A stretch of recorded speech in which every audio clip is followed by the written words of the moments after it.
Erin J. Sharma, born the 24th of April, 1976, was a corrections officer with the United States Federal Bureau of Prisons assigned to the Coleman Federal Correctional Complex in Florida. Her career, once rooted in maintaining order and enforcing justice, unraveled in 2005 after a calculated act of vengeance that would lead to the brutal death of a federal inmate and her eventual conviction for civil rights violations. On the 3rd of February, 2005, Sharma was involved in a minor but emotionally charged altercation with inmate Richard Delano, a convicted fentanyl trafficker. While distributing food through a slot in the cell door, Delano reached out and grabbed Sharma's arm, bruising it. Though her injury was minor and she was promptly treated and sent home for the day, witnesses recalled that she responded with a chilling warning, "You're a dead man." It would prove to be far more than an empty threat. What followed was not a spontaneous act of retaliation, but a premeditated, bureaucratically orchestrated murder. Sharma, alongside her immediate supervisor, Lieutenant Michael Kennedy, exploited the prison system's internal housing protocols to set Delano up for a fatal beating. The weapon of choice was not a knife or blunt object, but a person, inmate John Havilo, animal McCullough. McCullough was a white supremacist and a documented member of the Aryan Brotherhood, a prison gang known for its extreme violence. His reputation as a predator was well established. He had violently assaulted previous cellmates, including at least one who was left with permanent injuries. Prison staff were well aware of McCullough's history, and, under normal circumstances, vulnerable inmates like Delano would never have been placed in a cell with him. But Sharma ensured otherwise. Multiple inmates and staff later testified that she had openly encouraged McCullough to assault Delano. She reportedly told him, "Handle it while I'm off," suggesting that he wait until she was on leave to carry out the attack. On the 1st of March, 2005, Sharma and Kennedy arranged Delano's transfer into McCullough's cell. 3 days later, on the 4th of March, while Sharma was off duty, McCullough launched a savage assault. Delano was beaten mercilessly, punched, kicked, and stomped. His injuries were so severe that he was left in a coma. Despite receiving emergency medical attention, Delano succumbed to his wounds on the 17th of March, 2005. The autopsy revealed catastrophic blunt force trauma to his head and body, consistent with a prolonged, frenzied attack. The incident triggered an internal investigation by the Federal Bureau of Prisons, soon joined by the FBI and the Department of Justice's Civil Rights Division. What they uncovered was damning. Detailed staff logs, housing assignment records manipulated by Sharma and Kennedy, and corroborating witness testimony that painted a clear picture of retaliatory intent. Sharma and Kennedy had not merely failed in their duty to protect an inmate, they had orchestrated his death. In 2007, Sharma was arrested and charged with 2 federal civil rights violations, conspiracy to violate civil rights and deprivation of rights under color of law resulting in death. Prosecutors emphasized that Delano's murder was the result of a calculated, vengeful plan that exploited the very system Sharma had sworn to uphold. At trial in July 2009, the prosecution laid out its case. Sharma had weaponized her authority and used a known violent inmate as an instrument of murder. The defense attempted to deflect blame, claiming McCullough had acted on his own and that Sharma could not have predicted Delano's death.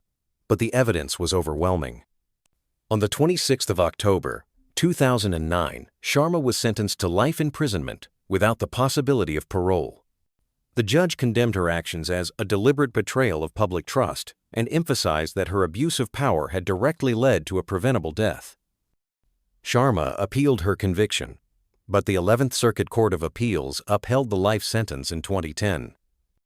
As of May 2025, she remains incarcerated under administrative designation at an undisclosed federal facility. The case continues to be cited in law enforcement oversight circles as one of the most egregious examples of state-sanctioned retaliation within the federal prison system. If the story of Erin Sharma reveals how authority can be weaponized from behind prison walls, then the next story shows what happens when justice itself becomes entangled with beauty, scandal, and institutional betrayal. Both became symbols of controversy, and both crossed lines that blurred duty and destruction, one through vengeance, the other through a crime that split public opinion for decades. And if you thought Sharma's cold-blooded manipulation was shocking, watch the next case.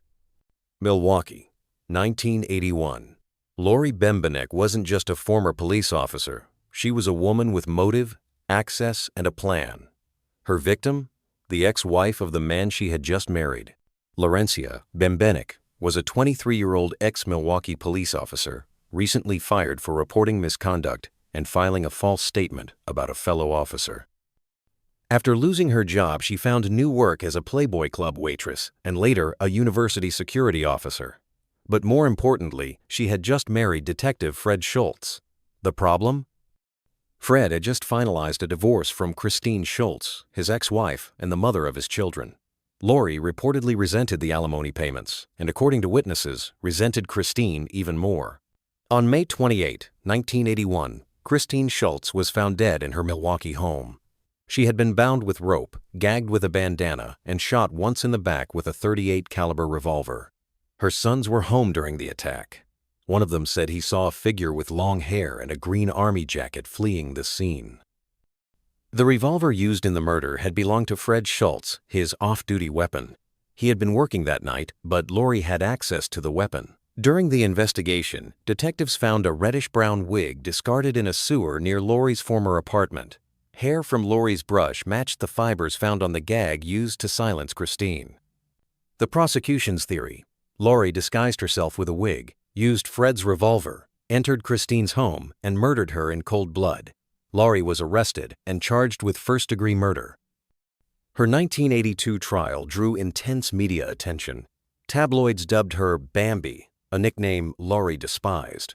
The prosecution focused on motive, opportunity, and forensic evidence. The defense claimed the case was circumstantial and relied heavily on assumptions. It didn't matter. The jury convicted her. She was sentenced to life in prison. But the story didn't end there.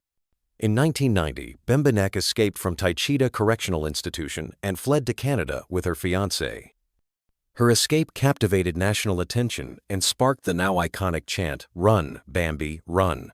She was eventually recaptured in Ontario and brought back to the U.S. facing retrial. She took a plea deal. Second-degree murder in exchange for time served. Laurie Bembenek was released in 1992, but she never stopped claiming she'd been framed. She pursued post-conviction relief, gave interviews, and remained in the public eye for years. She died in 2010 at the age of 52, still maintaining her innocence. Laurie Bembenek's case blurred the line between personal motive and professional misconduct. But decades later, another officer would cross a different line, this time not out of jealousy or revenge, but with a fatal mistake she claimed was rooted in confusion. It happened in her own apartment building. It ended with an unarmed man dead, and it started with the simple act of walking through the wrong door. Just a woman with a badge, a gun, and a fatal mistake. She said she didn't even know the man she shot. He was unarmed, sitting on his couch, eating ice cream, and she pulled the trigger anyway. Amber Geiger was a patrol officer with the Dallas Police Department. At 30 years old, she was trained, experienced, and by all accounts, a competent member of law enforcement. But on the night of the 6th of September, 2018, a single decision turned her from a police officer into a convicted murderer and left an unarmed man dead in his own home. After working a 13-hour shift, Geiger returned to the Southside Flats apartment complex in Dallas, Texas, where she lived alone in Unit 1378. Exhausted and distracted, she parked her vehicle one floor too high. She entered Unit 1478, not her apartment, but the home of Botham Jean, a 26-year-old accountant and beloved church volunteer, originally from St. Lucia. Jean was sitting on his couch, eating ice cream and watching television. He wasn't armed. He wasn't hostile. He wasn't doing anything suspicious. But when Geiger opened the door, she claimed she believed she was entering her own apartment and that Jean was an intruder. Within moments, she drew her service weapon and fired 2 shots. One bullet struck Jean in the chest. He collapsed, fatally wounded. What might sound like a tragic mistake quickly unraveled under scrutiny. Geiger claimed the door was ajar, but investigators found that the lock system would not have allowed it to remain open. She said the apartment was dark, but photos later revealed it was reasonably lit. She said she feared for her life, but Gene had no weapon. He never advanced. There were no verbal commands, no attempt to de-escalate, and no call for backup. Most damning, she didn't administer CPR. She didn't radio for medical help as trained.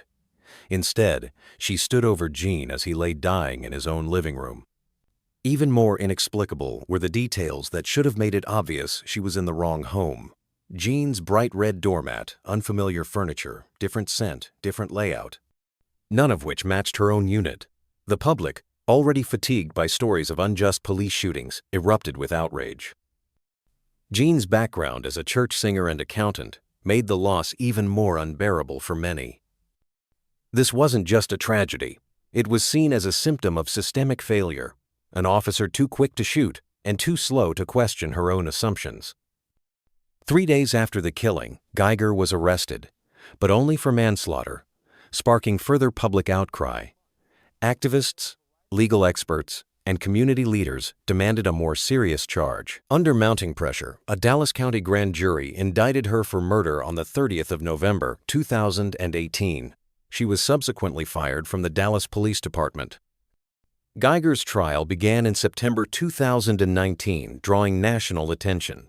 Prosecutors argued that her actions reflected recklessness, negligence, and a total disregard for life.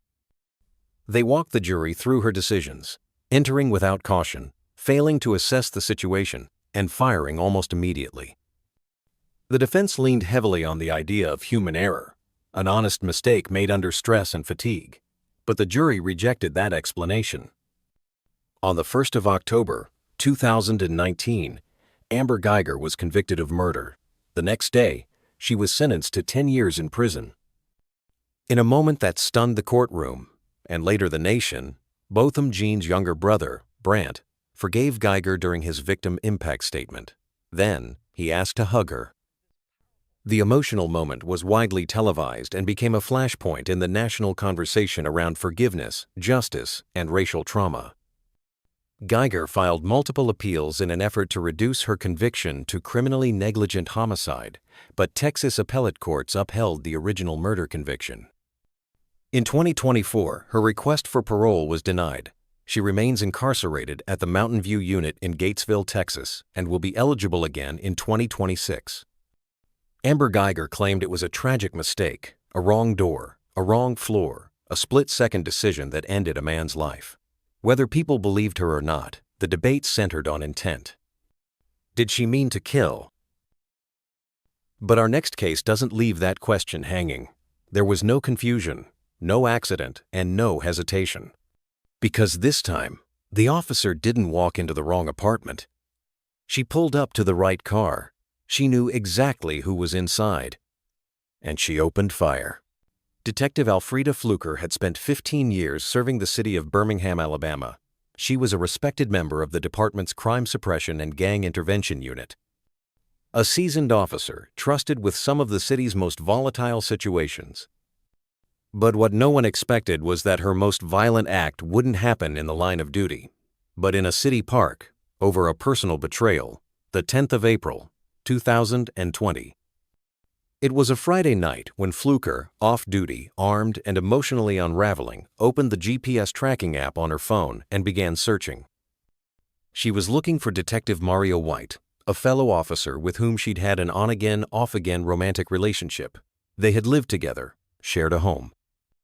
A future, at least in her eyes. But in recent months, White had pulled away. He was distant, evasive. Fluker suspected another woman. She was right. That night, White was parked at Germania Park, a quiet public space in northwest Birmingham. He sat inside an unmarked police SUV, not alone, but with Kenesha Nicole Fuller, a civilian records clerk employed by the same department. The two were talking, possibly more. Fluker located the SUV through the tracker and arrived on the scene. She didn't confront them. She didn't shout, argue, or demand answers. She didn't even walk up to the vehicle. From approximately 100 feet away, Fluker pulled out her department-issued Glock, the very weapon she had carried for over a decade to protect the public, and unleashed a hail of bullets. 15 shots fired straight into the passenger side where Fuller was seated. White ducked and survived. Fuller wasn't so lucky. She was struck multiple times, in the arm, in the leg, and in the head. She was pronounced dead at the scene. She never saw her killer coming. Fluker fled into the night. What followed was a swift and surreal manhunt for one of their own. Officers scrambled to find her. By early the next morning, she was arrested at a relative's home without incident. The murder weapon was recovered. Ballistics matched the shell casings left scattered around the crime scene. The Alabama State Bureau of Investigation took over, due to the conflict of interest within the Birmingham PD. Fluker was charged with capital murder for Fuller's death and attempted murder for firing at White. The shockwave inside the department was immediate. A respected detective had turned her weapon on a colleague's companion. It wasn't a crime of the streets, it was a crime of the heart, carried out with military precision and emotional chaos. At trial, the prosecution laid out a chilling picture: premeditation, jealousy, and cold-blooded revenge. Text messages showed Fluker's escalating obsession. GPS data proved she had tracked White's location. There was no confrontation, no warning, just 15 bullets. The defense tried to frame it as a crime of passion, committed in emotional collapse, not calculation. But the evidence spoke louder than excuses. In February 2023, the jury found Alfreda Fluker guilty on all counts. She was sentenced to life in prison without the possibility of parole. Fluker appealed her conviction, but in November 2024, the Alabama Court of Criminal Appeals upheld both the verdict and the sentence. As of 2025, she remains incarcerated in the Alabama Department of Corrections. But what happens when the rage is buried? Fluker was caught within hours. The next detective would walk free for over 2 decades, all while wearing a badge and solving other people's crimes. Because our next story isn't about a crime of passion. It's about a cold-blooded execution disguised as a break-in, buried by time, and committed by a veteran LAPD detective hiding in plain sight. By all appearances, Stephanie Lazarus was a model cop. A 26-year veteran of the Los Angeles Police Department, she served with distinction, handled high-level cases, and even worked in the elite art theft detail. But beneath the crisp uniform and decades of service was a secret she kept buried for over 23 years. A secret soaked in jealousy, obsession, and blood. She wasn't just a detective, she was a killer. The 24th of February, 1986. The body of Sherry Rasmussen, a 29-year-old critical care nurse, was found on the floor of her condo in Van Nuys, California. She had been brutally beaten and shot 3 times, once in the chest and twice in the head. There were signs of a struggle: a broken vase, blood smeared across the room, and defensive wounds on Sherry's hands and face. The crime scene was staged to look like a burglary gone wrong. A stereo was pulled out, but not taken. Jewelry was left behind. And police, perhaps too quickly, ruled it a botched home invasion. The case went cold, but there was one detail that didn't sit right. Sherry's husband, John Ruetten, had recently married her after ending a previous relationship with a fellow cop, Stephanie Lazarus. Sherry had confided to friends and family that Lazarus had been harassing her, showing up uninvited at her office and warning her to back off John. Sherry was scared, and with good reason. At the time, Lazarus was a young patrol officer, recently dumped by the man she couldn't let go. She had known John since college and had never truly accepted that their relationship was over. Lazarus allegedly showed up at Sherry's work and home, pleading with her to end things with John. Friends later testified that Sherry feared Lazarus might hurt her, or worse. But LAPD investigators didn't pursue that lead seriously. In fact, Lazarus wasn't even listed as a person of interest. And why would she? She was one of them. The investigation fizzled. Sherry's parents continued to suspect Lazarus, but no charges came. The case sat dormant for decades, until the early 2000s, when LAPD's cold case unit began reviewing unsolved homicides. In 2004, a bite mark on Sherry's arm, preserved all those years, was re-examined.